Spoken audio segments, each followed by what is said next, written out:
Сәлеметсіңдер ме, балалар? Бүгін біз сендермен 5-ші бөлімнің 3-ші сабағы «Әлібек, тісіңді тазала» тақырыбын өтеміз. Здравствуйте, ребята! Сегодня мы с вами пройдем 3-й урок 5-го раздела «Әлібек, тісіңді тазала».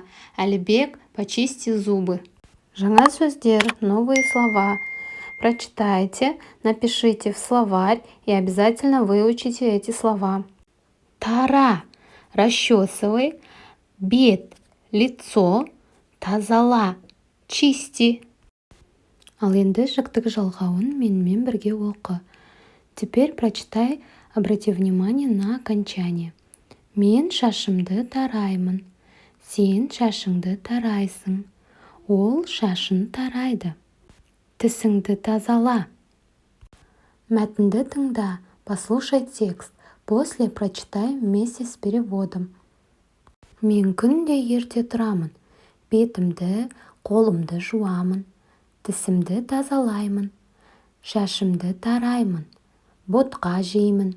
Шырын ішемін. Мен тазалық сақтаймын. Тазалық сақтасаң, ауырмайсың. Я каждый день встаю рано. Мою лицо и руки. Чищу зубы. Расчесываю волосы.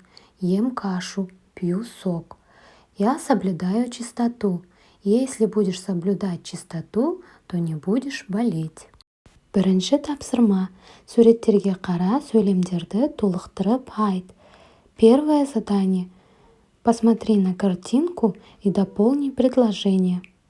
Мен шашымды тараймын. Мен тісімді жуамын.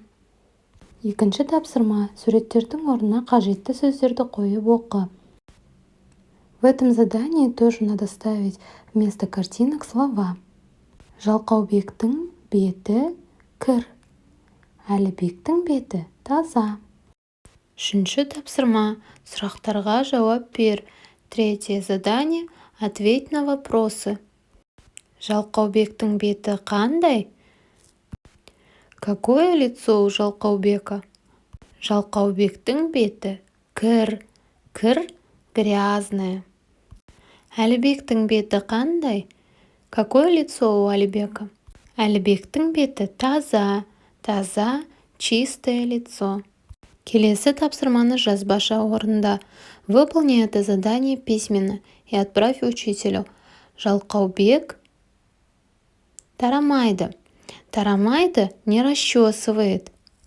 Әлібек тарайды. Расчесывает. Какое слово поставишь вместо картинок? 5-ші тапсырма. Жалқаубектің бетін жуып, шашын тарауын бұйыр. 5-е задание. Прикажи Жалқаубеку помыть лицо и расчесать волосы. Жалқаубек, бетіңді жу.